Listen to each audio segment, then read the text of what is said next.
కావచ్చు, కానీ మేము రైతు బిడ్డలమే కదా, మేము గౌరవంగా బతకాలని కోరుకోవడం తప్ప మా ఆడబిడ్డలు వాళ్ళ పిల్లల్ని చదివించుకోవాలనుకోవడం ఏమన్నా నేరమా? ఎందుకు అడ్డుకుంటున్నారు నువ్వు, నీ కొడుకు, నీ అల్లుడు అని నేను అడుగుతున్నా. 12 నెలలు కానీ ప్రభుత్వం అప్పుడే దిగిపోవాలంటున్నావు. 10 ఏళ్ళలో నువ్వు చెయ్యని పనులు మేము చేసినాం కదా. ఏం బాగలేదు పాలన. ఆయన కొడితే గట్టి కొడతాడంట. ఆయన కొడితే ఎంత గట్టి కొడతాడంట అంటే ఇక అది చెప్పనలవి కాదంట. నేను అడగదలుచుకున్న మా సోదరుని, అయ్యా ఆయన గట్టి కొట్టడానికి ఫుల్లా ఆఫా? ఏంది గట్టి కొట్టడానికి?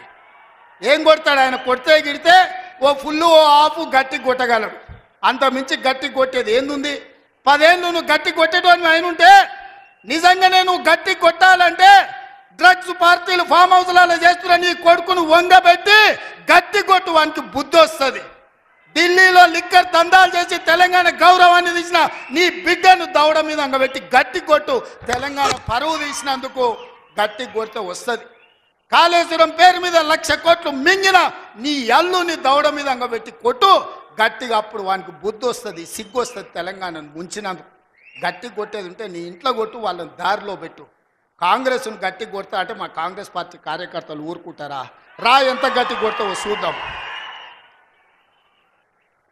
పొంకణాల పోసిగానికంట 3 ఎట్లంట 36 దొడ్లంట.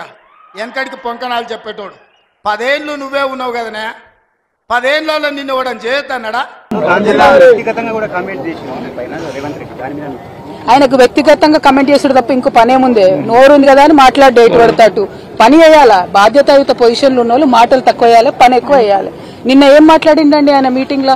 బీజేపీని తిట్టిండు, కొద్దిసేపు బీఆర్ఎస్ ని తిట్టిండు.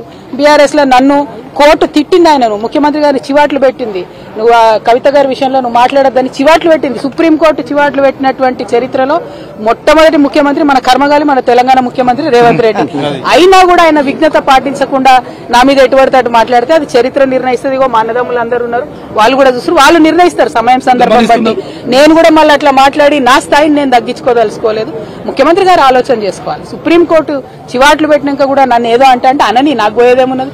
ప్రజలు చూస్తారు, ఆయన స్థాయి తగ్గుతుంది తప్ప నా గౌరవం ఏం తగ్గదు. 1, 2 అవన్నీ పక్కకు పెట్టి మీరు చెప్పిన మాట చెప్పినట్టు చేయండి.